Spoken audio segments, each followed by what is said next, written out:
Don't die. You hear me, don't you dare die. Rain hammered down on the docks like the sky had split open. Jolene Calloway dragged the nearly 200-pound body of a stranger across wet concrete.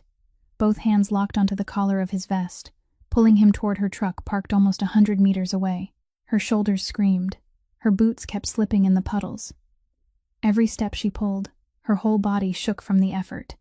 Blood from the wound on his side thinned out in the rain and trailed behind her feet. Jo clenched her jaw, threw every ounce of strength into one more step, then one more. Her knees cracked against concrete, sharp pain shot through her, but her hands never let go. She didn't know who he was, didn't know his name, didn't know why he was lying here with a long gash across his ribs and blood soaking through his shirt. She only knew one thing: if she walked away, this man would be dead before sunrise. And Jolene Calloway, the girl the entire city of Redmore called everything from the fat one to that woman who drives trucks, the girl no man ever bothered to look twice at, was risking her life in the middle of a design rainstorm for a complete stranger. What she didn't know was the unconscious man beneath her grip was Barrett Thornton, the most powerful crime lord on the east side of the docks, and that night would change her fate forever. But before you find out where that night took Jo, stay with this story, because you need to understand what she survived to become the kind of person who would risk everything for a stranger in the pouring rain. If you want to find out where Jo and Barrett's story goes from here, hit that like button and share this story with someone who needs to hear it. And if this is your first time here, subscribe so you never miss what comes next. Jolene Calloway was 18 years old when she first understood what it meant to lose the most important thing in the world. Her mother lay in a bed at Redmore Hospital for 3 long months, her body growing thinner day by day, like a candle burning down to its final bit of wax. The cancer gave her no chance. Jo sat beside her mother's bed on that last afternoon, holding her hand tightly, feeling the warmth slip away little by little. The room was so quiet that Jo could hear the heart monitor beeping steadily, then slowly fading. Her mother opened her eyes and looked at her daughter, her voice so weak that Jo had to bend close just to hear her. "You're stronger than you think, Jo." Then she closed her eyes. The hand in Jo's hand slowly went cold. The sound of the machine stretched into one straight line. Jo didn't cry right then. She sat there holding her mother's hand for a very long time, as if letting go would be the moment everything truly ended. Her father stood out in the hallway, his back against the wall, both hands covering his face. He didn't come into the room. He couldn't bear it. From that day on, there were only 2 people left in the house. Jo's father, Frank Calloway, had worked as a dock laborer at the Redmore port for 20 years. He worked the morning shift, and Jo went to school. In the evenings, father and daughter sat down to dinner in their small rented house near the docks, usually sharing more silence than words. Not because there was nothing to say, but because they both knew that the empty place at the table, where her mother used to sit, couldn't be filled by anything anyone said. Frank wasn't good at talking. He showed love in other ways. Every morning before he left for work, he left Jo's lunch money on the table. On weekends, he taught her the things he knew: how to change a tire, how to check engine oil, how to bandage a wound when there was an accident at the port. "At the docks, anything can happen," he said. "You have to know how to take care of yourself." Jo didn't understand then why her father kept repeating that sentence. 2 years later, she understood. Jo was sitting in a heavy truck driving class when her phone vibrated. It was the port foreman's number. She stepped outside to answer, and the world beneath her feet collapsed in 15 seconds. Workplace accident. A crane cable had snapped. Cargo had fallen. Her father hadn't survived. Jo ran to the hospital, but by the time she got there, they had already covered her father's body with a white sheet. She stood in front of the emergency room door, looking through the small glass pane, and saw the familiar work boots sticking out from under the sheet. The boots he put on every morning before going to work. The boots he left outside the door every evening because he was afraid of tracking dirt into the house. Jo stood there for a very long time. No one at the hospital asked who she was, or whether she needed anything. A 20-year-old overweight girl, her clothes smudged and dirty, stood crying in front of the emergency room. People looked at her, then walked past. Her father's funeral took place on a sunny day. A few old co-workers from the port came, stood for a while, then left. No relatives, no extended family. Both of Jo's parents had moved to Redmore from another state for work, and they had no family there. After everyone had gone, Jo remained standing alone in front of her father's grave, beside her mother's grave. 20 years old. No father, no mother, no savings, no degree, not a single relative in the world she could call. The only thing she had was the heavy truck driver's license. She had passed the test for 2 weeks earlier, and a faded wedding photograph of her parents that she found in the nightstand drawer while clearing out their things. In the picture, her mother wore a white dress and smiled brightly. Her father stood beside her, his arm around her waist, his face slightly red because he was shy about being photographed. They both looked strangely young and happy. Jo folded the photograph and slipped it into her wallet, and she kept it there from that day on. She moved out of the old rented house and into a smaller, cheaper room, right near the port. She applied for a job with the cargo truck delivery team at the docks. Night shift. Enough pay to survive. And from that day forward, Jolene Calloway stepped into the world alone, with nothing in her hands and a faded photograph in her wallet. The night shift at the Redmore port ran from 8 at night until 4 in the morning. Nobody wanted to drive that shift. The roads were dark, the warehouses were empty, the cargo was heavy, and the cold blowing in from the sea cut through skin and bone. But Jo chose the night shift from her very first day at work, not because it paid 20% more than the day shift, but for a reason much simpler than that.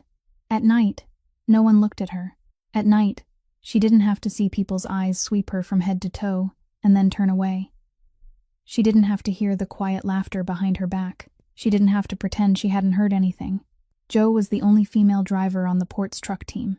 17 men and 1 overweight girl, with calloused hands, broad shoulders, and a heavy way of walking.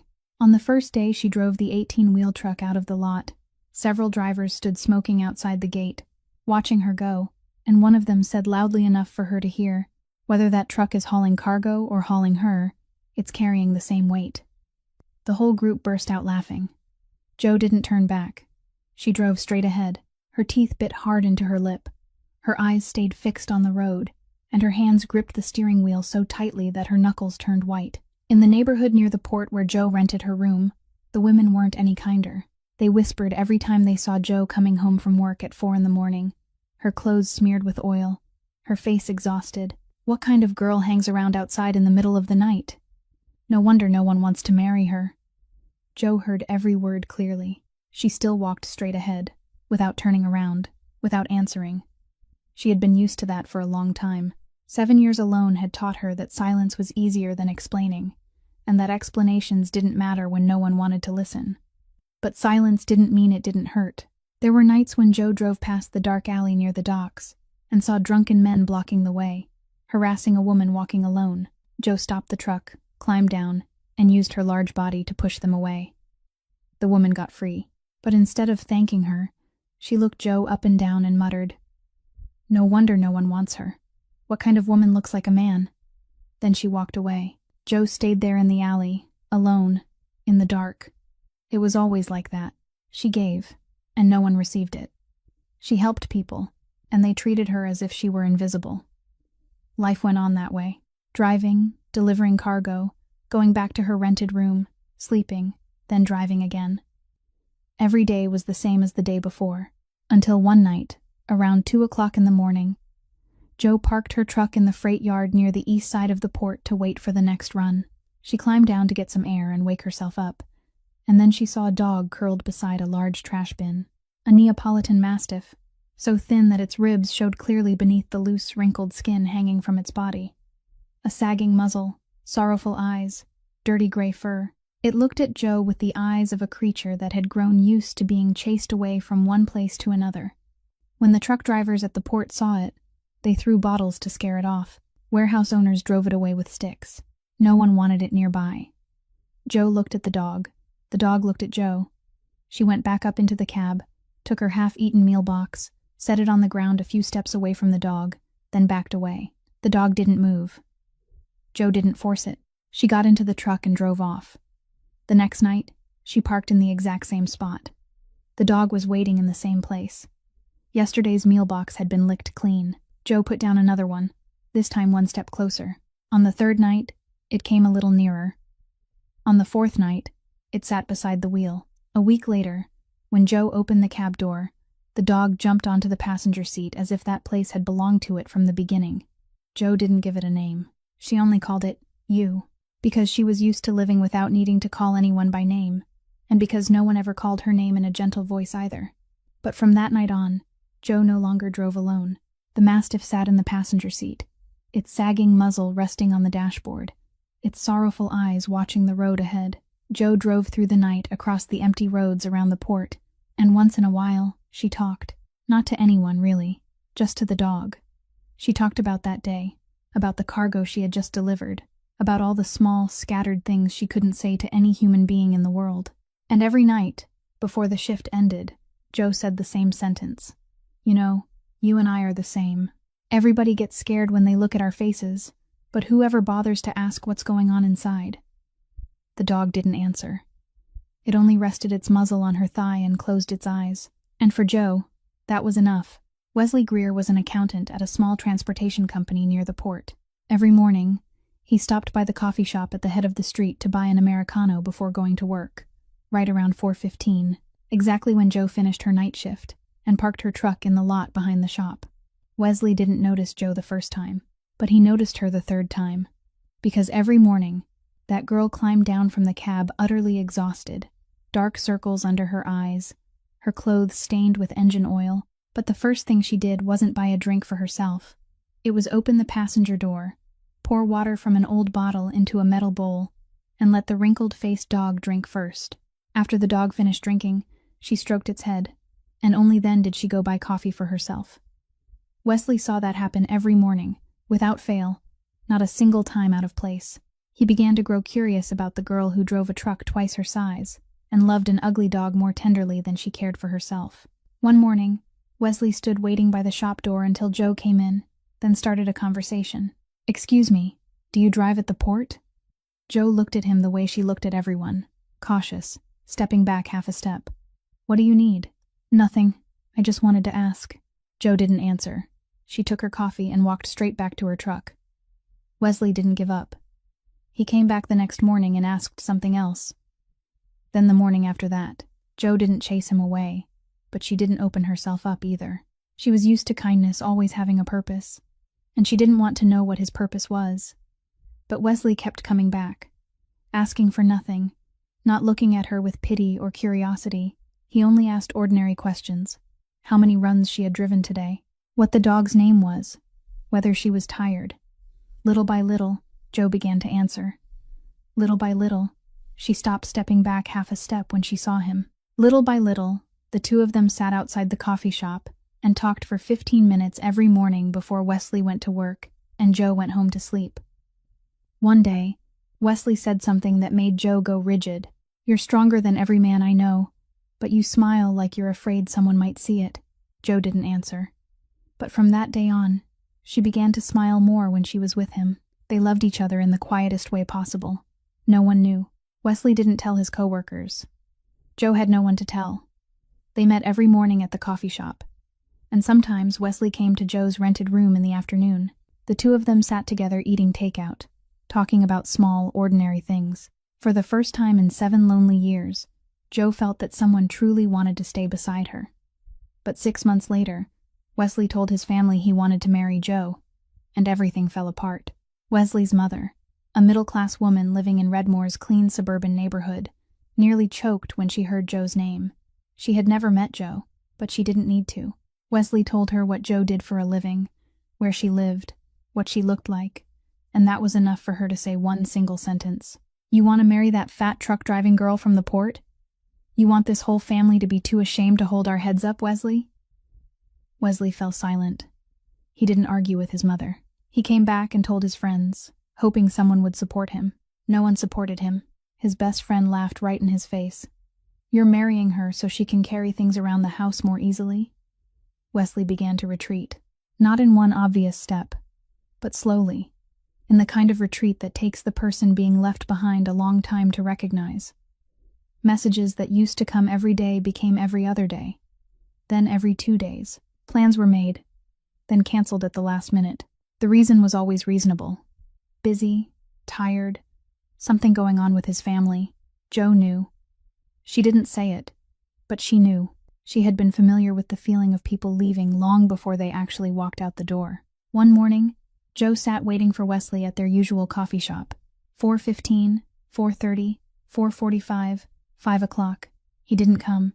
Joe sat there for another half hour, then drove home. The next day, she went looking for Wesley in the parking lot of his company. He was walking out, and when he saw Joe, he stopped, his eyes lowering. Joe asked him directly, her voice calmer than she had expected. "You didn't come. Why?" Wesley didn't look at her. He looked down at his polished leather shoes, stayed silent for a very long moment, then said, "My family doesn't approve. I can't, Joe." Joe nodded, slowly, lightly, as if she had known the answer before she asked the question. "I understand." She said exactly those 2 words, then turned away. She walked fast. Not running, but fast enough that Wesley couldn't see the tears falling down her face. She didn't look back. She didn't call his name. She didn't ask him to think again, because Joe knew asking wouldn't change anything. People didn't leave because there weren't enough reasons to stay. People left because they didn't have enough courage to stand beside her in front of the world. That night, Joe didn't drive a single cargo run. She drove out to the empty lot behind the port, shut off the engine, and sat in the dark cab. The Mastiff jumped from the passenger seat and rested its big, heavy, wrinkled head on her lap. Joe placed her hand on its head, her fingers trembling slightly. She sat for a very long time in silence. Then she spoke, her voice so small that only the dog could hear it. "Maybe people like us weren't born to be loved, but at least I still have you." The dog didn't answer. It only pressed its head deeper into her lap and closed its eyes. Outside the cab, Redmore Port lay empty and still, with only the sound of waves striking the seawall and the wind slipping through the spaces between the containers. Joe sat there until morning came. While Joe sat crying in the truck cab in the middle of the night on an empty lot, less than 5 kilometers away, on the top floor of the Thornton building overlooking the entire port, a meeting was taking place, and the silence in the room was heavier than any word being spoken. 11 men sat around a long oak table. No one looked at anyone else. All of them looked toward the end of the table, where Barrett Thornton sat. He hadn't spoken since the meeting began. He didn't need to. The mere fact that he was sitting there was enough to make the whole room afraid to breathe too loudly. Barrett was 33 years old, the youngest person in that room, but the only one the other 10 men had to address as Sir. He had inherited his father Hank Thornton's place, running the Thornton empire of transportation and eastern Redmore seaports, including the operations no one dared to name in broad daylight. When Barrett wanted something to happen, it happened. When Barrett wanted someone to disappear from the negotiation table, that person disappeared. No noise, no explanation. Today, in the middle of the room, a middle-aged man was kneeling on the marble floor. His name was Morris, a business partner of the Thornton family, and he owed a large sum of money that he hadn't paid in 6 months. Morris knelt there, sweat running down his temples, both hands clasped in front of his chest, his voice shaking so badly that he swallowed half his words. "Please give me more time, just a few more weeks. I'll have enough, I swear." Barrett looked at Morris. Not angry, not contemptuous, not showing any expression at all. He only looked at him, silently, for a very long time. It was the kind of silence that made the man being watched wish he were dead, rather than endure one more second of it. Then Barrett opened his mouth, his voice even, low and slow. "I'm giving you 48 hours. At the 49th hour, don't make me come looking for you." Morris nodded again and again, backing out of the room on his knees. No one in the room watched him go. No one commented. The meeting continued. When everyone left one by one, only one man remained behind. Garrett Slade, Barrett's right-hand man. The man who had been with him since the first day Barrett took over the Thornton Empire. Slade was 3 years older than Barrett, tall and lean, a man of few words and many actions. Barrett trusted Slade more than he trusted anyone. In a world where loyalty was measured in money, Slade was the only person Barrett believed had stayed for something other than money, or at least, that was what he thought. Slade waited until the room was completely empty before speaking. "There's something happening at the Eastern Warehouse Row. These past few days, I've seen unusual activity. Not like our cargo. I sent men to check, but no one dares make the call. This is something only you can handle." Barrett looked at Slade. "Unusual how?" "Not clear. It could be loose cargo someone hid in one of our warehouses. It could be something worse. I think you should go see it yourself. Tonight." Barrett nodded. He didn't suspect anything. Slade had never given him a reason to suspect him. Never. Until that night. At 11 o'clock at night, Barrett arrived at the eastern warehouse row in his private car, accompanied by 2 close bodyguards. The old warehouse district stood close to the port, nothing but gray concrete blocks lined up in the dark, the weak streetlights barely enough to shine over the wet road. Barrett stepped out of the car and walked toward warehouse number 7, following Slade's directions. The 2 bodyguards followed behind him. The warehouse door was already open. Inside, it was pitch black. Barrett took 3 steps in, then stopped. The instinct of a man who had lived in the underworld told him something wasn't right. Too quiet. There was no strange cargo, no sign of activity, only darkness and the smell of damp mold. He turned back. The 2 bodyguards had stepped back outside the warehouse door. They stood there, looking at him, but they didn't come in. Their eyes avoided Barrett's gaze. And Barrett understood. He understood 1 second later than he needed to. Dark shapes rushed in from both sides. 4 men. Fast, strong, precise. Barrett fought back and took 1 man down, but 4 against 1 in the dark left him no chance. An attack came from behind. A long wound sliced across his side. Barrett fell onto the concrete floor, among collapsed stacks of old cargo crates. Blood soaked through his shirt. His vision began to blur. He heard footsteps approaching. Then Slade's voice. Garrett Slade stepped out of the darkness and stood watching Barrett lying on the ground. His face showed no remorse, no anger, only emptiness, like a man who had finished calculating everything long ago. "I'm sorry, Bear, but there's only room for 1 man in that position." Barrett wanted to say something, but his body no longer obeyed him. He watched Slade turn his back, walk out, and order the men to leave. The warehouse door closed. Engines started, then faded into the distance. Silence.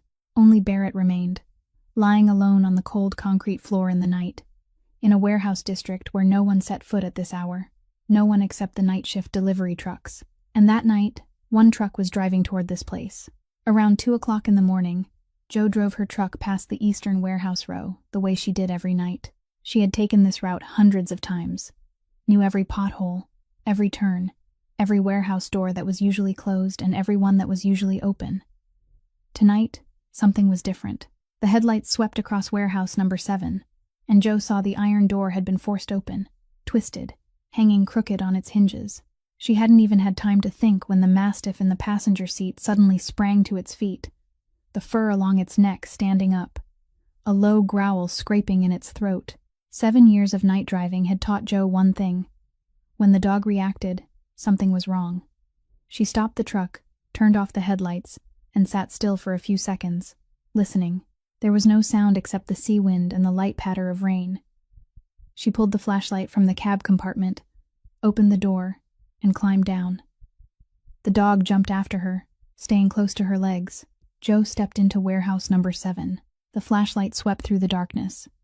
Cargo crates were scattered everywhere, several of them smashed open, goods strewn across the floor. Then the beam of light landed on a pair of black leather shoes. Jo stopped. She lifted the light higher. A man lay face down in the middle of the wreckage, motionless. His gray suit jacket was soaked, and a long wound across his right side had torn through the fabric of his shirt. His whole body was covered in injuries. Jo knelt down and turned the man over. His face was pale blue, his lips dry and cracked, his breathing so faint that she had to place her hand in front of his nose to feel it. Alive. But not for much longer. Jo didn't think. She acted. 7 years of driving trucks, the first aid her father had taught her before he died, the workplace safety training required of heavy-duty drivers. All of it moved through her hands like reflex. She ran back to the truck, grabbed a coil of cargo strap, used a knife to cut the strap into long strips, then returned and wrapped them tightly around the wound in the man's side, pressing hard in the proper way to control the bleeding. He groaned softly when Jo tightened the bandage, but he didn't wake. Next came the hardest part. This man weighed nearly 100 kilograms. Jo weighed almost as much, but she was a truck driver used to lifting cargo boxes, pulling chains, and tightening bolts that secured containers every night. She slid her arms under his armpits, gathered every bit of strength in her body, and dragged him out of the wreckage, through the warehouse door, across the wet concrete yard, step by step, until she reached the back of the truck. She lowered the tailgate, pulled him up onto the cargo bed, and rested his head on a folded tarp. Her hands were shaking from the effort, Her shoulders burned with pain, but he was on the truck.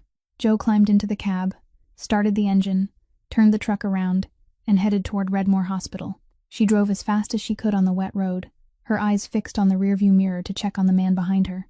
About 5 minutes later, she heard a sound from the cargo bed. A groan. Then a hand gripped the side of the truck, trembling. Joe looked through the mirror. The man had opened his eyes, though only by a narrow slit. He tried to lift his head, his mouth moving.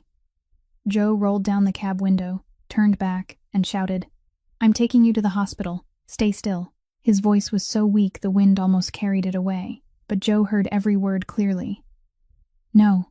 Hospital. Not safe." Then his hand dropped loose. His head fell back onto the floor of the truck bed. He passed out again. Joe gripped the steering wheel, her heart pounding hard. Not safe. This man was running from someone. Someone had wanted him dead in that warehouse tonight. If she took him to the hospital, where they'd have to ask his name, his address, call the police, then whoever wanted him killed would know he was still alive. Joe turned the wheel. She didn't go to the hospital. She turned the truck around and drove toward her rented room. 15 minutes later, Joe parked in the narrow alley behind the boarding house. She pulled the man down from the truck bed, carried him through the back door, and laid him on the only bed in her room. She cut open his suit jacket, replaced the pressure bandage, and cleaned the dirt around the wound with warm water and a clean towel. She checked his breathing. Weak, but steady. She checked his pulse. Slow, but still there. She did everything her father had once taught her, step by step, missing nothing. When she had done everything she could, Joe sat down on the floor, her back against the wall, her eyes fixed on the rise and fall of the man's chest on the bed. The mastiff lay at the foot of the bed, its head resting on its front paws, eyes open, guarding the stranger. The room was dark. Only the streetlight slipped through the gap in the curtains and shone across the ceiling. Joe didn't sleep. She sat there counting his breaths.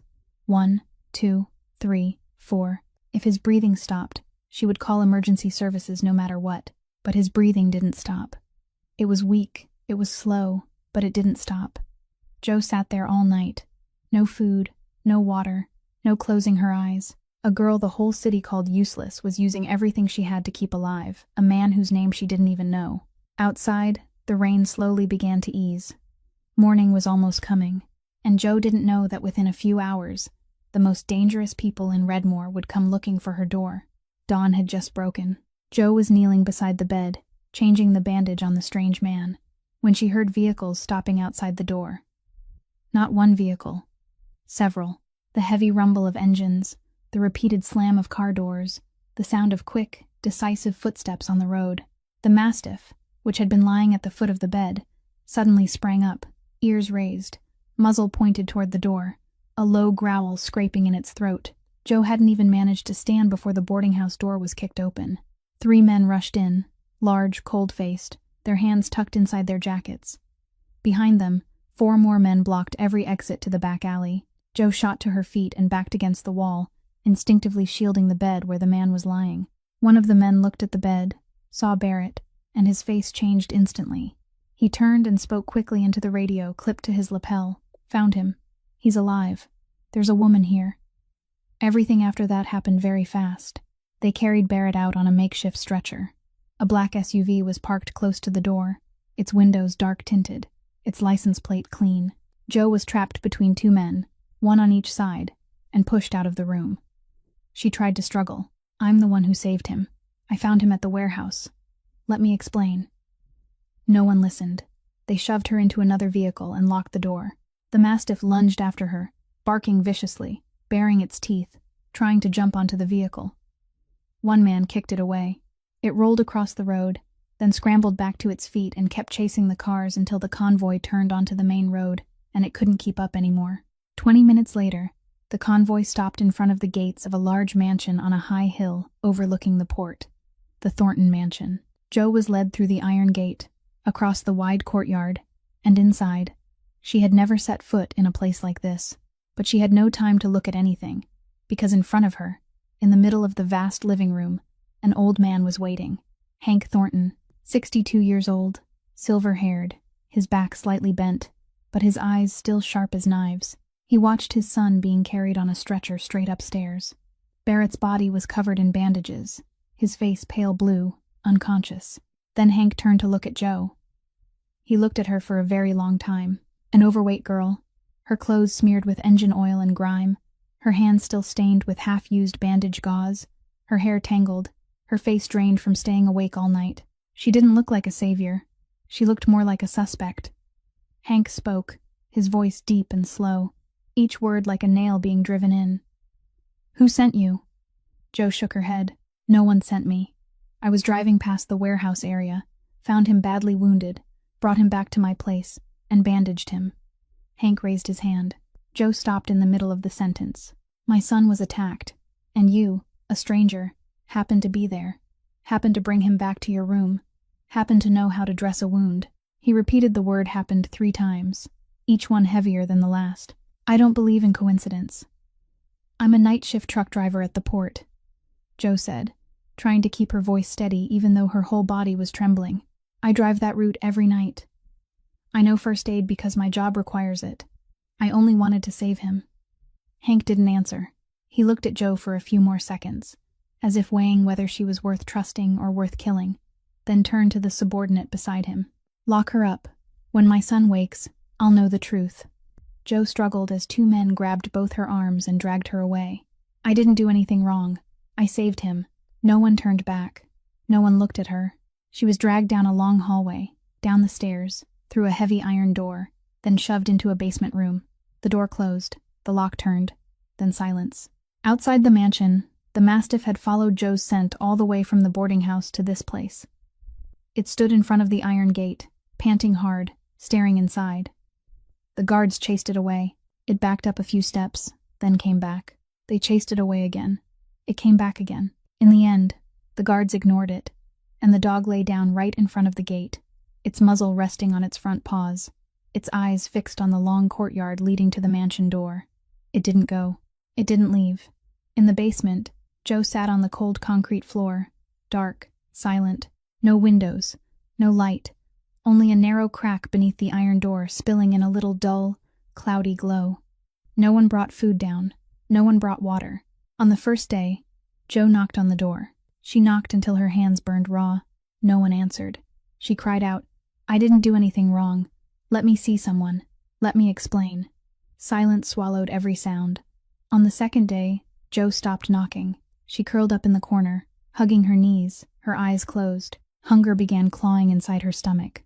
Thirst cracked her lips. She thought of the dog. She didn't know where it was. She didn't know whether anyone had fed it. On the third day, Joe began to draw.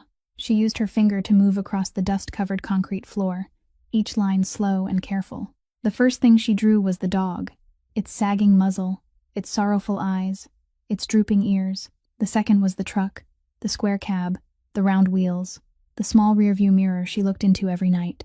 The third was 2 faces, one male and one female, rough and crooked, but she knew who they were, her father and her mother. She drew them over and over, erased them, then drew them again, as if the moment her hand stopped moving, she would forget who she was. Because in the dark, with no sound, no people, and nothing to hold on to, a person could forget so easily. Forget their own name, forget how they had once lived, forget that they still existed. Joe drew so she could remember. Remember that she was still Jolene Calloway, a night shift truck driver at Redmore Port, the woman with 1 ugly, loyal dog and 2 faded photographs of her parents in an old wallet. She drew until her finger went numb, and her mind began sinking into a half-waking, half-dreaming sleep. On the concrete floor around her, the dust was full of drawings, and above her, a few floors away, Barrett Thornton still hadn't opened his eyes. Barrett Thornton opened his eyes on the afternoon of the 4th day. The light slipping through the curtains of the mansion's master bedroom struck his eyes like a knife. He lay still, without moving, letting his body slowly reclaim each sense. Pain. His right side hurt violently every time he breathed in. His left hand was attached to an IV. The smell of antiseptic. The steady beeping of the heart monitor beside his ear. And memory returned, piece by piece, like shards of broken glass, coming together into a picture. The warehouse.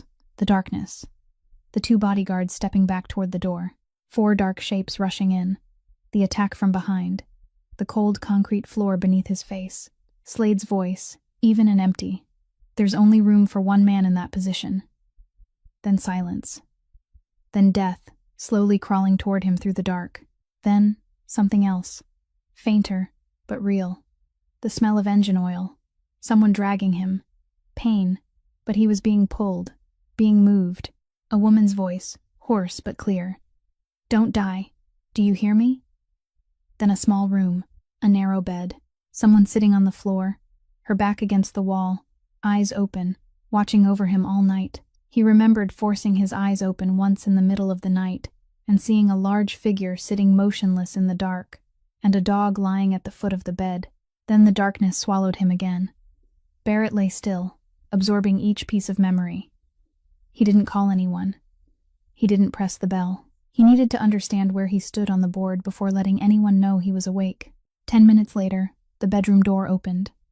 The family's private doctor came in to examine him. Barrett opened his eyes, looked at the doctor, and spoke in a voice weak but clear enough. "How many days?" "4 days, sir." The wound was deep, but it didn't hit any organs. "You lost a lot of blood. It's fortunate you received first aid in time before you were brought here." "Who gave me first aid?" The doctor hesitated. "A woman. I don't know the details. Mr. Hank knows more." Barrett nodded slightly and closed his eyes again, as if he were tired. The doctor left. Half an hour later, Hank came in. He sat beside his son's bed, his face looking several years older than it had 4 days ago. His eyes red from lack of sleep. "You're awake. Good." Barrett looked at his father, his eyes a little unfocused, his voice slow. "I don't remember clearly. I went to the warehouse then. Everything went dark. I woke up here." Hank held his son's hand. "Slade, that bastard betrayed you. I've got people hunting him down." Barrett nodded slowly, his face expressionless. He pretended to be tired and closed his eyes. Hank sat there for a few more minutes, then left. Barrett opened his eyes the moment the door closed. All through that day, Barrett questioned each person. Every time someone entered the room, he asked one question, gently, as if curious, not as if he were interrogating them. When a servant brought in porridge, he asked, "Who brought me back here?" The servant said, "The security team found you at a woman's house near the port. They used the GPS signal from your watch." Barrett nodded. When a new guard came in to replace the IV, he asked again, "Where is that woman now?" The guard looked uneasy. "Mr. Hank ordered her kept here, in the basement." "How long?" Silence. 4 days, sir." "Has anyone given her food or water?" The silence was longer this time. The guard looked down at the floor. He didn't answer. He didn't need to. Barrett lay still. His eyes were fixed on the ceiling, but his mind was fitting the pieces together. A woman had found him in the warehouse, given him first aid, brought him back to her home, and watched over him all night. Then his father's men had come, taken him away, and locked her in the basement for 4 days without food or water. Barrett also asked another servant about the dog. The servant told him, "There's a very big dog, with a wrinkled face, lying outside the gate since the first day. The guards chased it away several times, but it wouldn't go." "It's still there now." Barrett asked nothing more. That evening, Barrett called Hank into the room. Hank came in, closed the door, and sat down in the chair beside the bed. Barrett looked at his father, and this time his eyes were no longer hazy. He was awake, completely awake. "You locked the woman who saved me in the basement." Hank hadn't had time to react to the change in his son's voice. "You don't know who she is yet. She could be connected to Slade. She could be a trap. I had to. She brought me back to her home." Barrett cut him off, his voice low, slow, never rising, but each word heavy as stone. "She tore cargo straps apart to bandage my wound. She sat on the floor of her own room and watched over me all night. And you locked her up for 4 days with no food and no water." Hank opened his mouth. "Barrett, I did that to protect.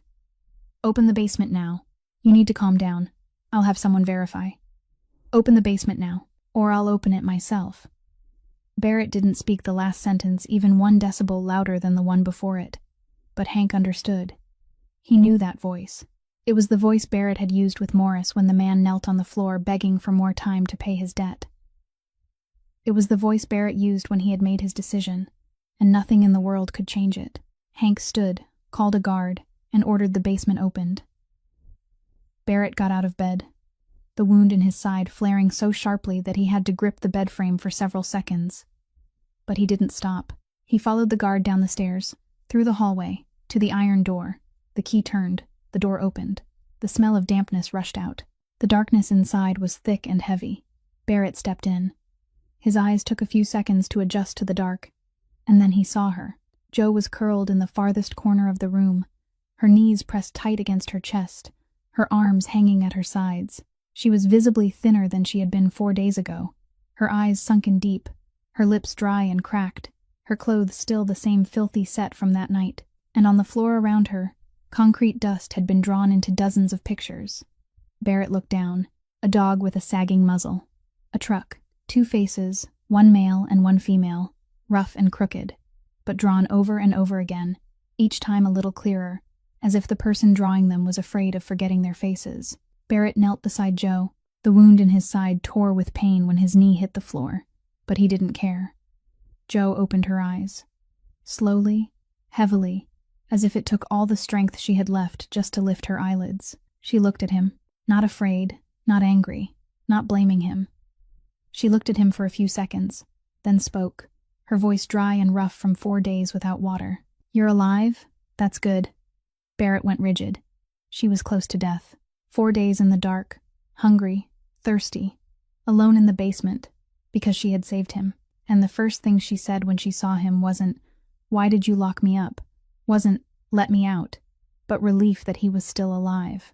Barrett looked at the drawings on the floor, looked at her dusty, calloused hands, looked into her hollowed eyes, where something still shone that he hadn't found in anyone around him in all his 33 years.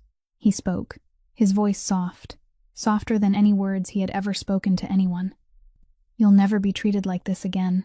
Barrett ordered Jo moved into the finest guest room in the mansion that very night. The family doctor was called in to examine her, give her fluids, and replenish her nutrition. Servants brought hot porridge and water up to the room. Jo slowly came back to herself after several hours of care, but she wasn't used to anything around her.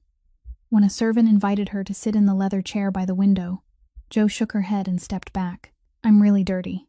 Just let me sit on the floor." The servant looked at her, not understanding.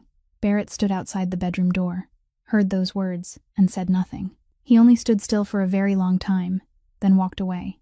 The mastiff was brought into the mansion on Barrett's order. When a servant led it up to Jo's room, it rushed straight to her, rubbing its big, heavy head against her legs, its tail wagging without stopping.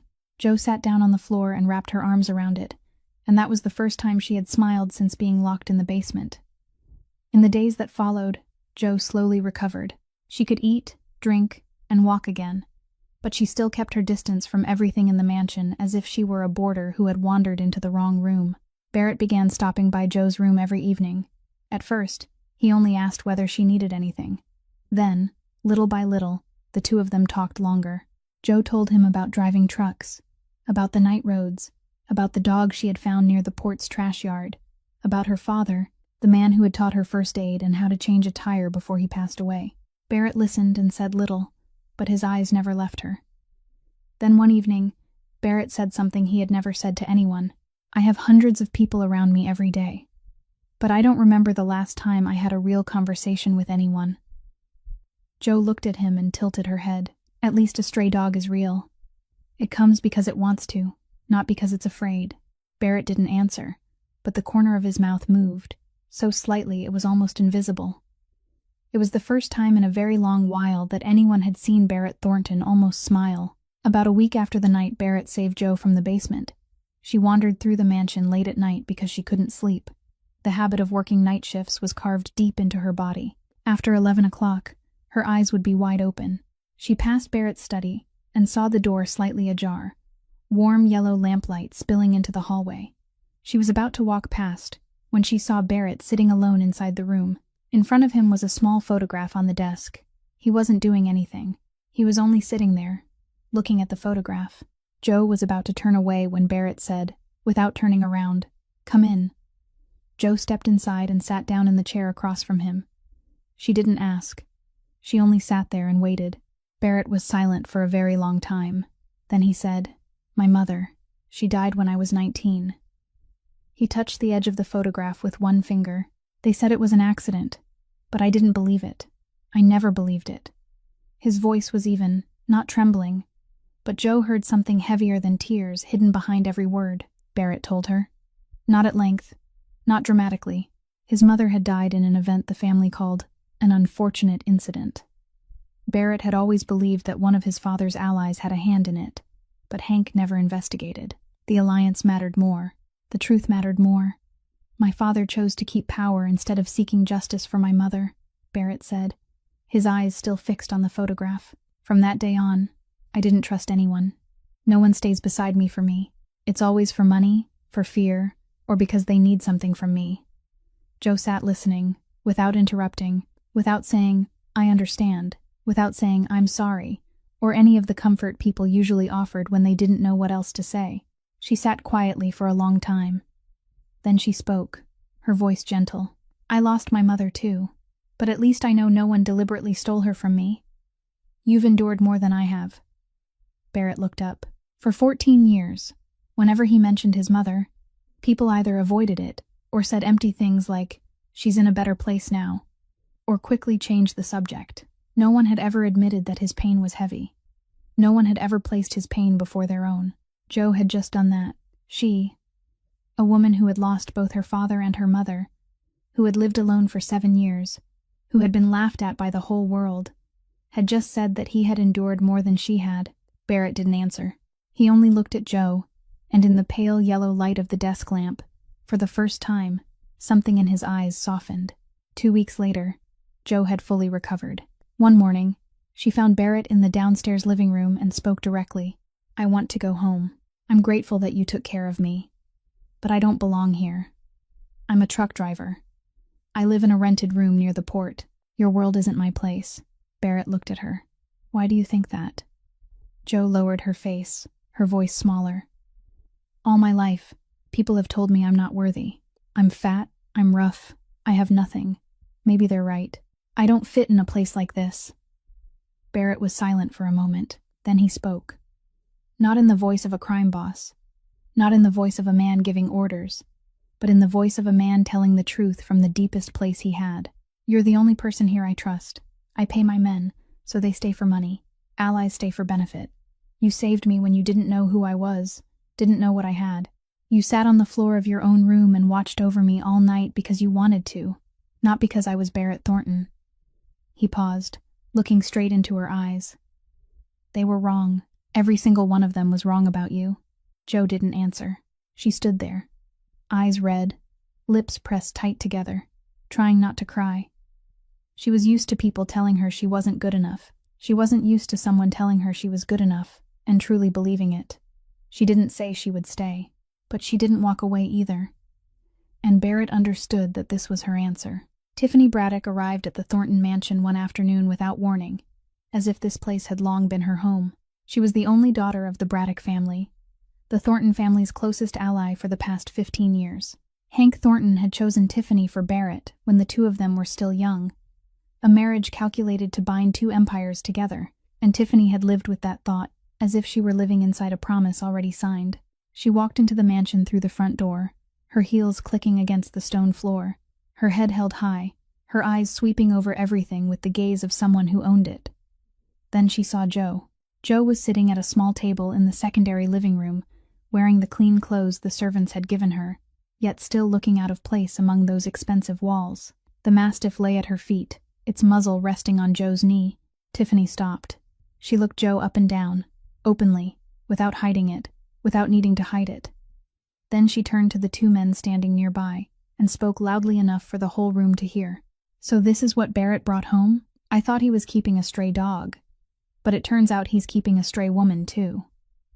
The two men's faces went stiff, neither of them knowing how to react. A servant wiping a table in the distance stopped and looked down. The whole room fell silent. Joe heard every word clearly. She lifted her eyes to Tiffany, and for one moment, the two women's eyes met. Tiffany looked at Joe with undisguised contempt.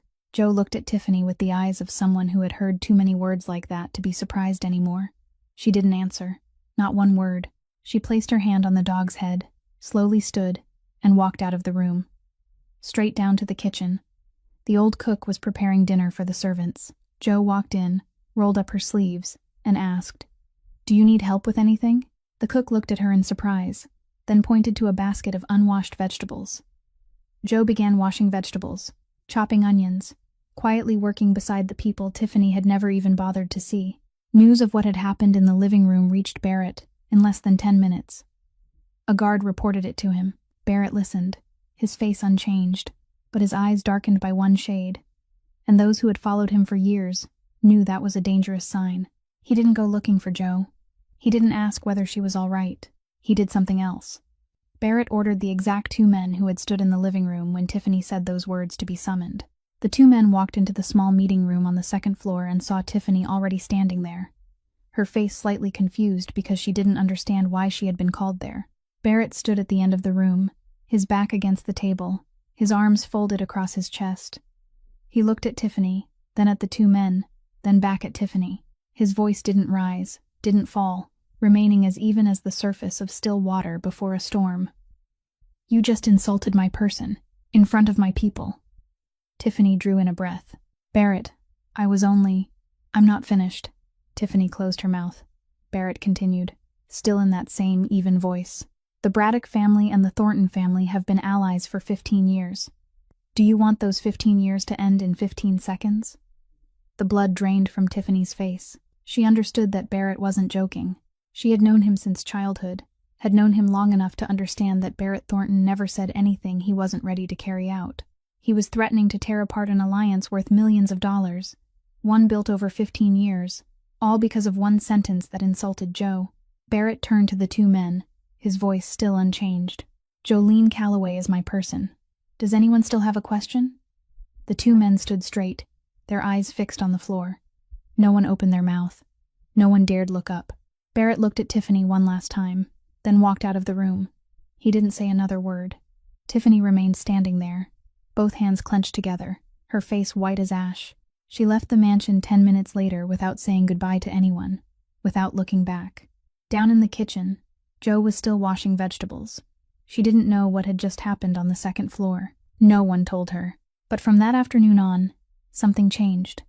The servants looked at Joe differently, no longer with curiosity or pity in their eyes.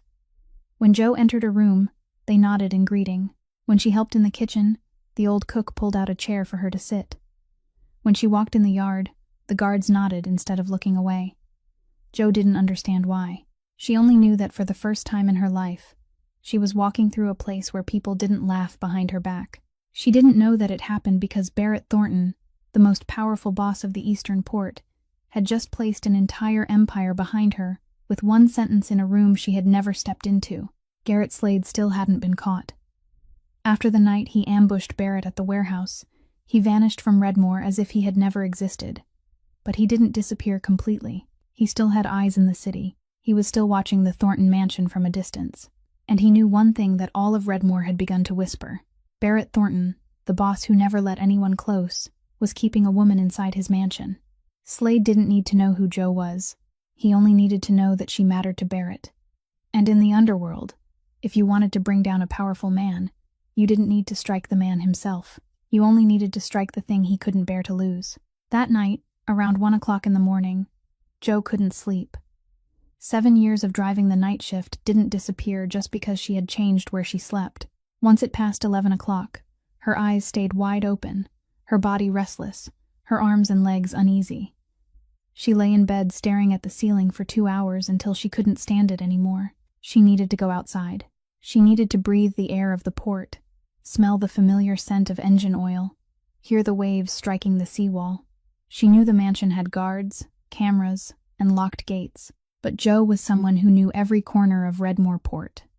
The mansion's back gate bordered a small alley leading out to the coastal road, and the lock on that back gate was only a basic latch. Joe lifted the latch, slipped out, and walked along the coastal road toward the old port district. The Mastiff didn't come with her because she didn't want it running loose in the street. She went alone. Slade had assigned men to watch the mansion's back gate for more than a week, waiting for this exact moment. Joe had walked less than 10 minutes when a small truck pulled up close to the curb ahead of her. Before she could react, 2 men grabbed her from behind, covered her mouth, and dragged her into the vehicle. Joe fought. She was strong, used to lifting heavy cargo and pulling chains every night. But the 2 men were bigger than she was, and they already had restraints ready. The vehicle door slammed shut. The truck sped away into the night. When Jo came fully awake again, she was lying on the cold metal floor of a shipping container, pitch dark. Her hands were tied with industrial cable, the same kind of cable she used every night to secure cargo on the truck bed. The air was suffocating, heavy with the smell of metal and old engine oil. Jo lay still for a few seconds, forcing herself to stay calm. She listened. The sound of the sea was close, the sound of containers knocking against one another in the wind, the distant sound of a forklift, the western dock. She recognized it immediately. She had driven through here on hundreds of nights. At the same time, Barrett's phone rang. "Unknown number," he answered. Slade's voice came through, calm in a way that made it hateful. "If you want her alive, come alone. Western dock. Container section C. You have 2 hours." Barrett set the phone down on the desk. He didn't slam it, didn't shout, didn't punch the wall. He sat motionless for 3 seconds, eyes fixed on the darkness. Then he stood, called his 4 most loyal guards into the room, closed the door, and began making a plan. Inside the container, Jo didn't sit still and wait to die. She was a truck driver. She knew cables, knew container locks, knew the inside structure of these metal boxes better than anyone guarding her outside. She rolled to her side, used her legs to push herself toward the container wall, and searched with her back until she touched a piece of iron jutting out in the corner, an old shelf support bar. The iron edge wasn't sharp, but it was rough enough. Jo twisted her body, pressed the cable, binding her hands against the edge of the iron bar, and began to saw. Back and forth, back and forth. The cable cut into her wrists every time she rubbed it, bruising her skin purple, then tearing it open, pain burning through her. But Jo clenched her teeth and kept going. She had once dragged a man who weighed nearly 100 kilograms across a rain-slick concrete yard. A little pain in her wrists couldn't stop her. After more than 40 minutes, the cable loosened enough for Jo to pull one hand free. She untied the other hand, sat up, and rubbed her swollen, bruised wrists. She was free of the cable, but Jo didn't run. She could hear footsteps outside the container, at least 2 men guarding it. Running out would mean handing herself over. She needed to do something else. Jo looked around in the dark, her eyes already adjusting to the weak light slipping in through the ventilation gaps on the container roof. The ventilation system. 4 small square openings on the ceiling, each covered by a thin metal panel fixed with rivets. Jo stood, reached up to the ceiling, and began prying loose one of the ventilation covers. Her hands hurt, but the fingers of a truck driver, used to turning bolts and tightening nuts, didn't need tools. She bent the cover until it popped free, then used it to strike the side of the container. Steady. Once every 3 seconds, the sound of metal against metal rang across the container yard, clear and rhythmic, not like wind or natural impact. It was a signal. Whoever came looking for her would hear it. Barrett arrived at the western dock exactly on time, alone, walking through the gate into Section C as Slade had demanded. But his 4 guards had already been in ambush positions for 30 minutes, spread around the container yard, hidden in the dark. Barrett walked between 2 tall rows of containers, his steps even, neither fast nor slow. He heard the steady metallic tapping echoing from somewhere inside Section C, once every 3 seconds. He knew it was Jo. He knew she wasn't sitting still. Slade stepped out of the darkness at the end of the row, both hands tucked in his pockets.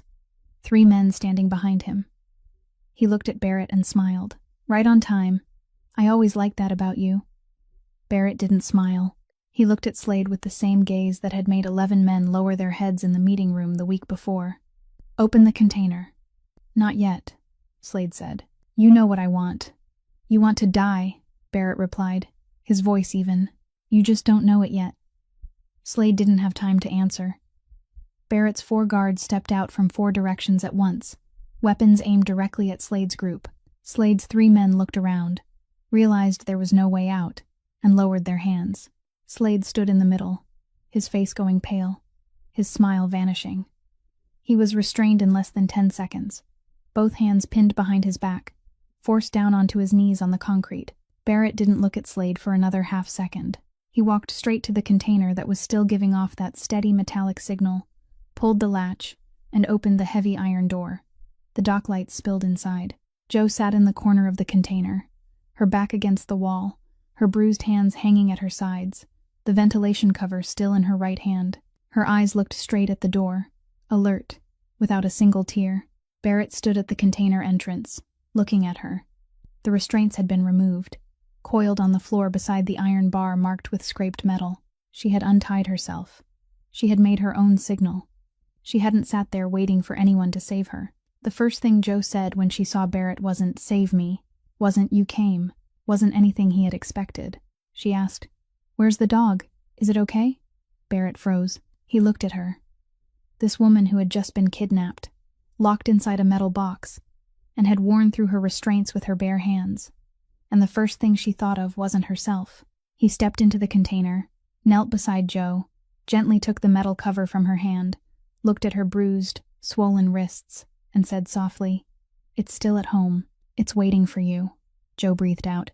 Her shoulders sagged, and all the strength she had been holding for hours left her in a single breath. Barrett placed a hand on her shoulder, then held her. Gently, not tightly, not forcefully, just held her. For the first time in Barrett's life, he held someone not because of calculation, not because of duty, but because he needed to know she was still there. Joe leaned against his chest, closed her eyes, and whispered, "I knew you'd come, but I wasn't planning to just sit and wait." Barrett held her a little tighter. He said nothing. Outside the container, Slade knelt on the concrete, his head bowed low, knowing that from this moment on, his life had ended in a way he hadn't seen coming. The morning after the kidnapping, Barrett sat in the mansion's meeting room with the 4 guards who had taken part in rescuing Joe the night before.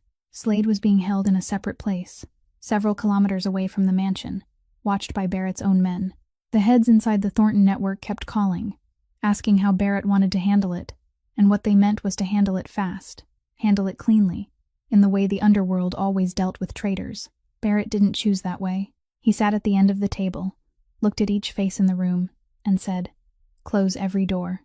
From this moment on, no one in the Thornton network does business with Garrett Slade. No one takes his cargo. No one lends him money. No one gives him shelter. No one answers his calls. Anyone who takes him in shares the same outcome." The order spread within 1 hour. Barrett didn't need to call every allied family. He only needed to call 3 people, and those 3 people called 10 others, and those 10 called everyone who remained. That was Barrett Thornton's real power. It didn't lie in how many men he could knock down, but in how many doors he could close with a single sentence. Within 48 hours, Garrett Slade became a ghost. No family would take him in. No partner answered his calls. No hotel rented him a room. No driver gave him a ride. His bank accounts were frozen because of Thornton connections planted inside the financial system. Slade went from one city to another, knocking on door after door, and every door slammed shut in his face. One subordinate asked Barrett, "Why not just have someone finish him and be done with it?" Barrett was signing papers at his desk and didn't look up. "Let him run. Running when no one opens a door for you, that's real death." The subordinate fell silent, then walked out. From that day on, no one in the mansion mentioned Slade's name again. He became a man who didn't exist, alive as if already dead, walking down roads where not a single hand reached out to him. Barrett didn't need to stain his own hands. He only needed the world to know that if you betrayed Barrett Thornton, there wasn't a place on the map where you'd be safe. The Thornton mansion grew quiet again after Slade, but Joe didn't. The night she had been locked inside the container still followed her every time she closed her eyes. The smell of metal, the thick darkness, the cable cutting into her wrists. She didn't tell anyone, but she couldn't sleep. Her old habit returned more strongly than ever. Every night after 11 o'clock, she tossed and turned until she gave up, put on a coat, and walked around the mansion until morning. The mastiff always went with her, silently staying close to her legs, its sagging muzzle sweeping near the ground, its ears raised as it listened for every sound. One night, around 2 o'clock in the morning, Joe was walking down the back hallway of the mansion that led out to the garden. The mastiff suddenly stopped short. The fur along its neck rose. Its muzzle pointed toward the back corner of the yard. It let out a low growl, the kind Joe had heard only twice in her life, the last time on the night she found Barrett in the warehouse. Joe stopped, pulled the dog close, and listened. A small voice, very small, drifted from the dark corner behind the bushes near the wall. A subordinate was standing outside in the yard, his back turned to the mansion, one hand pressing a phone tightly to his ear, speaking quickly in a near whisper. Joe couldn't hear the words clearly, but as she walked past a few meters away from him, her nose caught something. Industrial machine oil. Not ordinary car engine oil, not the smell of grease in a garage. This was the smell of shipping container oil, the kind used to lubricate container door hinges and sliding rails. Thick and distinct. A smell only someone who worked every day at the docks would recognize. And Joe had smelled that scent very close, very clearly, in a situation she would never forget. The night she was locked up. When Sladesman opened the container door and threw her inside, she had smelled it on the hands of the man who grabbed her, on the shirt of the man who tied her, in the air when the door slammed shut. 7 years of driving night shifts had trained Joe's nose to tell the smell of truck diesel apart from ship engine oil, container lubricant, and passenger car motor oil. Her nose wasn't wrong. The subordinate secretly making a call in the backyard, the man Barrett's entire security team trusted, had container oil on him at 2 o'clock in the morning. Joe said nothing that night. She returned to her room, lay down on the bed, and closed her eyes. But her mind kept turning. The next morning, while Barrett sat alone drinking coffee in his study, Joe knocked on the door and stepped in. She sat across from him, her voice low. "Last night, I was walking in the backyard. The dog smelled something near the corner of the wall. There was someone making a phone call at 2 o'clock in the morning." Barrett set his coffee cup down and looked at her. Joe continued, "I couldn't hear what he was saying, but when I passed by, I smelled container oil on him, the kind used to lubricate container door hinges at the port." She stopped and took a breath. "I smelled that exact same scent in the container the night I was locked inside, on the hands of the man who tied me. I'm not 100% sure, but that smell, I can't forget it." Barrett was silent. His eyes narrowed. He asked for the man's name, and Joe described where he had been standing and what he looked like. Barrett nodded, called in the head guard, and ordered an investigation. The result came within half a day. That subordinate was Slade's final man inside, planted in the mansion after the warehouse ambush, lying low for weeks and waiting for the chance to strike a second time. His phone contained messages with Slade's people outside. Barrett dealt with him immediately. Fast, clean, quietly. No one in the mansion knew what had happened except Barrett, Joe, and the head guard. That evening, Barrett found Joe in the backyard, where she was sitting on the steps feeding the dog. He stood beside her, looked down at her, and said, "The men I pay every month, the men who are professionally trained and fully equipped, not one of them caught it. You went for one sleepless walk in the yard and saw it." Joe didn't look up. She kept stroking the dog's head, her voice gentle. "I'm used to driving at night. Late at night, your ears have to be sharp, and your nose has to be good. If they weren't, I'd have driven a truck off the road a long time ago." Barrett looked at her for a few more seconds. This girl had no weapon, no power, no network at all. All she had was 7 years of driving night shifts, a nose sensitive to the smell of engine oil, and the survival instinct of someone used to living alone in the dark. And those things had just saved him from a danger that his entire elite security team had missed. Barrett turned and walked back into the house without saying anything more. But from that night on, when someone in the mansion asked who Joe was, the answer was no longer the woman Barrett brought home. The answer now was Barrett Thornton's person. Tiffany Braddock returned to the Thornton mansion 2 weeks after Barrett had threatened her. This time, she didn't come because she wanted to, but because her father, the boss of the Braddock family, had ordered her to bring business cooperation documents for Hank to sign. Tiffany entered the mansion through the side door, trying to avoid Barrett, but she ran into Joe in the first-floor hallway instead. Joe was sitting with a glass of water at the small table beside the window, the mastiff lying at her feet as usual. Tiffany stopped and looked at Joe. The last time, Barrett had threatened her in front of his men, and she had swallowed the humiliation and left. But over the past 2 weeks, that humiliation hadn't cooled. It had only boiled hotter. She looked around. There was no one in the hallway except 2 servants mopping the floor in the distance. Tiffany stepped closer to Joe, her voice low but clear enough. "I hear you're very cherished now. Everyone in the mansion has to bow their heads and greet you. But charity goods will always be charity goods. No matter how pretty a dress you wear, inside, you're still just that truck driver from the port." Joe set the glass of water down on the table, slowly, gently. Not a single drop spilled over the rim. She stood. The last time, when Tiffany had insulted her in front of Barrett's men, Joe had silently stood up and walked away. That time, she hadn't been ready. She hadn't yet believed she had the right to open her mouth in this house. But from that night until now, Joe had been locked in a container, had worn through a cable restraint with her bare hands, had uncovered the inside man Barrett's entire security team had missed. She was no longer the girl who lowered her head and walked away. Joe looked straight into Tiffany's eyes. She didn't shout. She didn't tremble. Her voice was so calm that the two servants in the distance stopped mopping and listened. "The night Barrett was badly wounded at the port. Where were you?" Tiffany blinked. Joe continued, still with that same voice, still with that same gaze. "The night I was locked inside a container.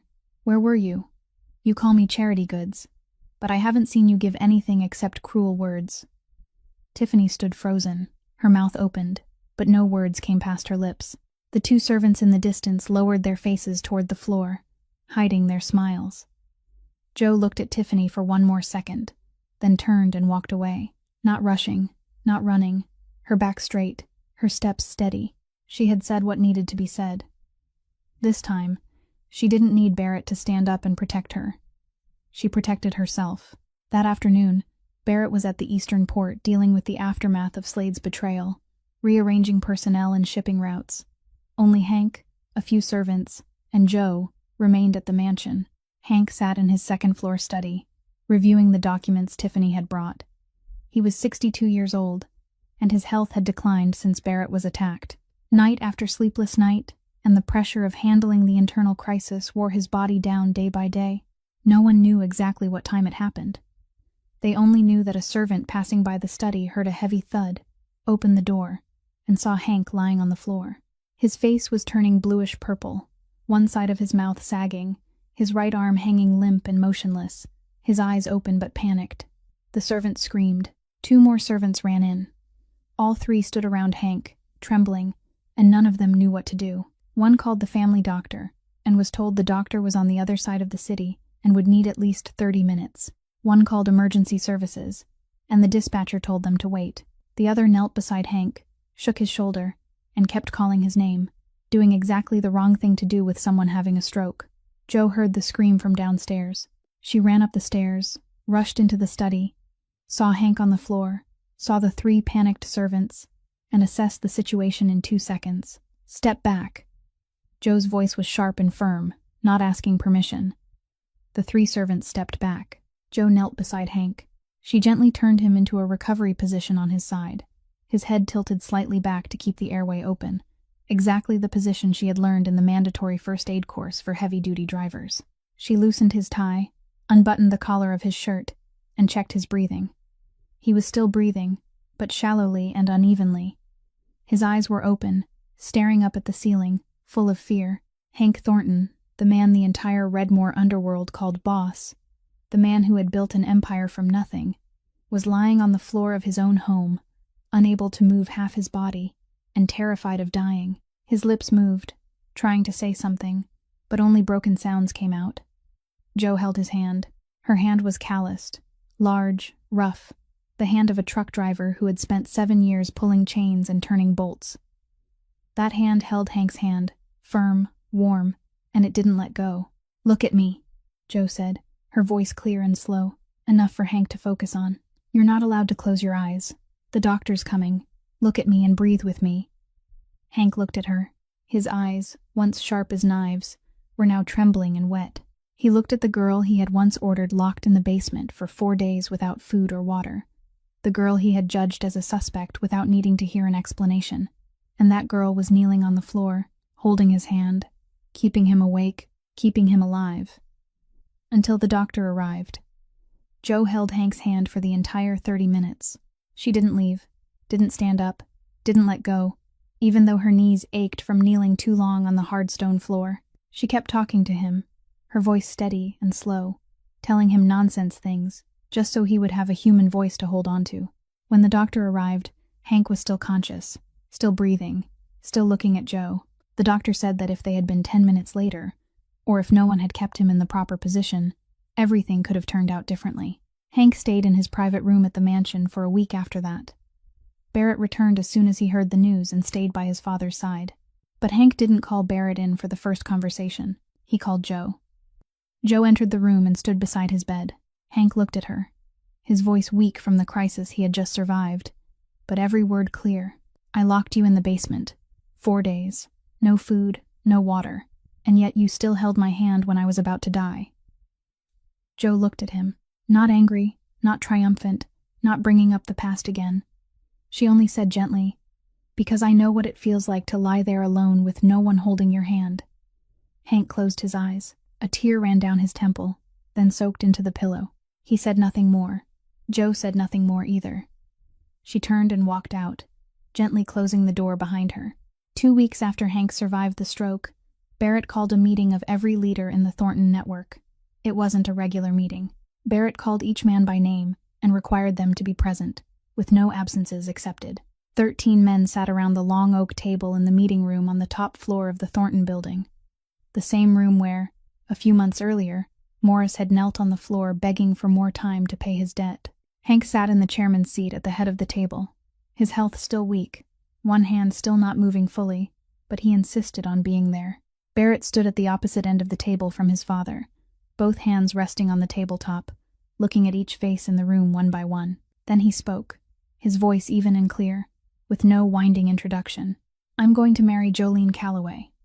The meeting room stayed silent for exactly 3 seconds.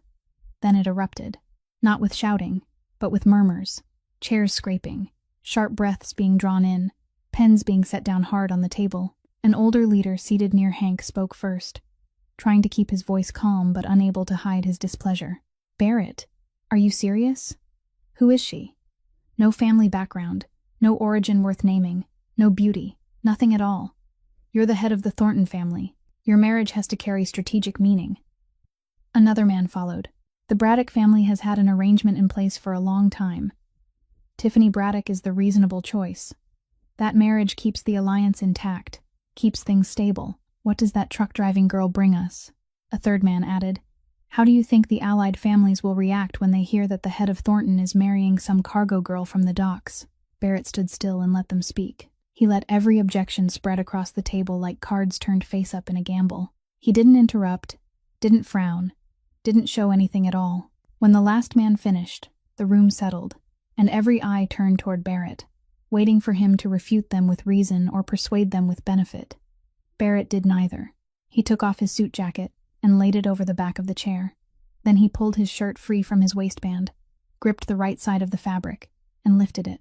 A long scar ran across his right side, from his 5th rib down near his hip, pale pink new skin surrounding it, not fully healed yet, still raised beneath the meeting room lights. 13 men looked at that scar. The room was so quiet they could hear the wall clock ticking.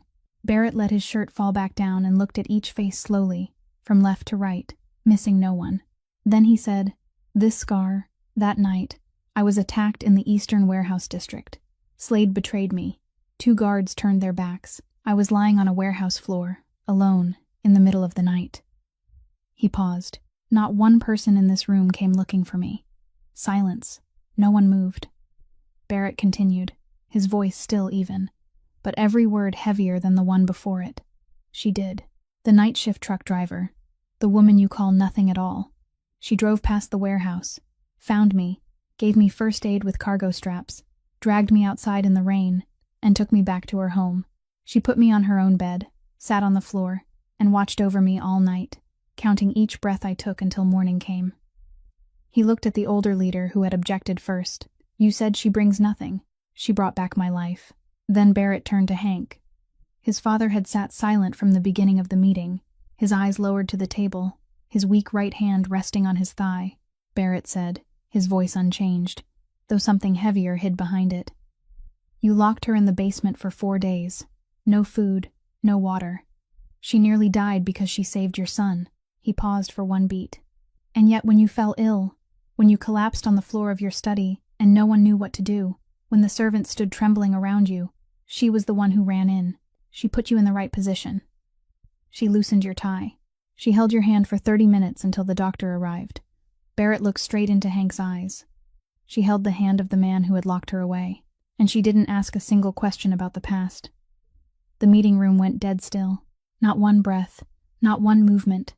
The 13 most powerful men in Redmore sat there, and not one of them could open his mouth, because there was no argument that could refute the truth standing in front of them. Hank looked down at his right hand, the weak hand, almost unable to move, the hand Joe had held tightly for 30 minutes on the floor of his study 2 weeks earlier. when he thought he was about to die. He remembered Joe's hand, rough, calloused, large, gripping firmly enough that he could feel each of her fingers pressing into his skin, and he had clung to that hand as if clinging to life itself. He remembered her voice. "Look at me. You're not allowed to close your eyes." And he remembered what she had said after he recovered. "Because I know what it feels like to lie there alone with no one holding your hand." Hank placed his left hand on the tabletop and slowly pushed himself to his feet. Slowly, with difficulty, but he stood. The whole room looked at him. Hank looked at Barrett, then swept his gaze across the 12 faces around the table, and said, his voice deep and slowed by poor health, but every word clear, "Jolene Calloway is worth more than many people sitting in this room." The meeting room seemed to tremble in silence. That wasn't the statement of a father accepting his future daughter-in-law. That was the statement of Hank Thornton, the founding boss of the Thornton Empire, a man whose every word in this room carried the weight of law, and he had just declared that a fat, poor truck driver with no family name was worth more than the bosses seated around the table. No one objected. No one dared. Barrett looked at his father, gave a slight nod, then turned to the leaders and spoke the final sentence of the meeting. "If kindness like hers isn't enough to enter this family, then this family doesn't deserve her, not the other way around." He took his suit jacket from the back of the chair, put it on, buttoned it, and walked out of the room. He didn't wait for a vote. He didn't wait for agreement, because it wasn't a question. It was an announcement. Behind him, 13 men remained seated in the meeting room, silent, looking at one another, and not one of them said another word. The wedding took place on a late autumn day, when the afternoon sunlight laid a warm golden layer over the Thornton mansion. The garden behind the mansion was decorated with white flowers and small lights arranged along the aisle. White chairs were lined up across the lawn, every row filled. Leaders, allies, partners, all the most powerful faces in Redmore were present, including the men who, only a few weeks earlier, had sat in the meeting room and opposed this marriage. They came not because they had changed their minds, but because no one dared be absent from Barrett Thornton's wedding. On the second floor of the mansion, in the room where, only a few months earlier, she had refused to sit in the leather chair because she was afraid of getting it dirty, Joe stood alone in front of the mirror. A white wedding dress, simple, with no gemstones, no elaborate lace.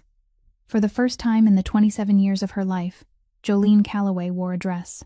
She looked at herself in the mirror and almost didn't recognize the woman looking back. Then she looked down at her hands. 2 calloused hands, nails cut short, thick scars of hard skin across her palms, from 7 years of gripping a truck steering wheel, and on her right wrist, the faint scar still left from the night she wore through the cable inside the container. These hands had pulled chains, tightened bolts, lifted cargo boxes, given first aid to 2 Thornton men, and worn through restraints with an iron bar in the dark. These hands had never been held by anyone for more than a few seconds. Not until Barrett held them in the container that night. Joe opened the old wallet she had carried with her for 7 years. Brown leather, worn at the corners, the stitching along the edge already coming loose. Inside, there was only one thing. Her parents' wedding photograph. The picture had faded, its corner slightly curled, but it was still clear. Her mother wore a white dress and smiled brightly, her hair pinned up. Her father stood beside her, one arm around her mother's waist, his face a little red because he was shy about being photographed, young and happy. Both of them were no longer in this world. Joe placed her finger on the photograph, touching her mother's face, then her father's face. She didn't say anything. She didn't whisper, didn't call their names, didn't make any promises. She only stood there, her hand resting on the picture, and cried. Tears fell onto the photograph, then ran over her fingers, then dropped onto the white dress. She cried without a sound, her shoulders trembling slightly, her mouth pressed tight, the way she had cried every time in her life, alone, with no one hearing her. Then she wiped her eyes with the back of her hand, folded the photograph carefully, slipped it back into her wallet, and tucked the wallet into the small inner pocket of her wedding dress, taking her parents with her. There was a soft knock on the door. A servant told her it was time. Joe drew a long breath, lifted her head, and stepped out of the room. She walked down the second-floor hallway, descended the grand staircase, and went out through the back door leading to the garden. And when she stepped into the afternoon sunlight, hundreds of people turned to look. Leaders, allies, servants, guards, all of them. They watched the girl no one had known by name only a few months earlier. The night shift truck driver from the poor neighborhood near the port, walking among them in a white dress. And beside her, not a bridesmaid, not a relative, but the ugly, wrinkled-faced Neapolitan Mastiff, a white bow tied around its neck, walking steadily beside her feet, as if it had practiced this aisle all its life. A few people among the guests let out quiet laughs. A few others smiled. The old cook stood behind the rows of chairs, dabbing her eyes with a cloth. Barrett waited at the end of the aisle beneath the arch of white flowers. He watched Joe walk toward him, watched the dog beside her, watched her calloused hand clutch the small bouquet, and his eyes didn't leave her for even half a second. When Joe stood before Barrett, the Mastiff sat down beside her feet, its sagging muzzle lifted as it looked at the two of them, as if it understood something important was happening. Barrett took Joe's hand. His hand was large, wrapping fully around her rough one. He said nothing beyond the words required for the ceremony. But the way he held her hand, tight, firm, without letting go, said more than any speech ever could. Hank sat in the first row, his right hand still weak on his lap, his eyes fixed on his son and the girl standing beneath the flower arch. He didn't say anything. He only nodded once, lightly, when Barrett put the ring on Joe's finger. Outside the mansion gate, separated from the wedding by a high wall and 2 iron gates, Wesley Greer stood on the sidewalk across the street, looking in. He hadn't been invited. He had no reason to be here. But he came. He stood there, his hands tucked in his pants pockets, looking through the bars of the iron gate at Joe, in her white dress, walking among the most powerful people in the city, the ugly dog beside her, and Barrett Thornton holding her hand at the end of the aisle, the girl he had once loved, the girl he hadn't dared to keep. Wesley stood watching for a few more seconds, then turned and walked away. No one at the wedding realized he had come. No one realized he had left. After the wedding, Joe didn't turn into someone else. She still woke early, still made her own coffee, still rolled up her sleeves and helped the old cook whenever she had free time. But now she had resources she had never dared dream of before, and she used those resources for exactly one thing: helping people who were like the person she used to be. Joe persuaded Barrett to open a support fund for the homeless in the Redmore Port District, the place she used to drive through every night and see people curled beneath warehouse awnings. The fund didn't only hand out meals or warm blankets. Joe opened free vocational classes for young adults in the Port District, teaching them how to drive, how to repair engines, how to give first aid, the things she had once been forced to learn alone because there had been no one to show her. She taught the classes herself every week, her hands still calloused, her voice still low, still blunt, and without empty words. The students called her Miss Joe, not Mrs. Thornton. She liked that better. Barrett stood outside, watching his wife among a group of young adults struggling to open a car hood, their hands smeared with oil, laughing and talking freely. He said nothing. He only watched.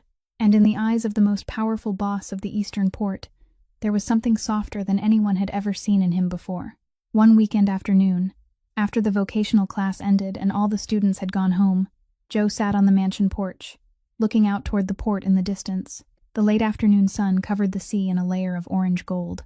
The sea breeze blew gently, carrying the smell of salt and the familiar scent of engine oil that she had breathed in through 7 years of driving night shifts.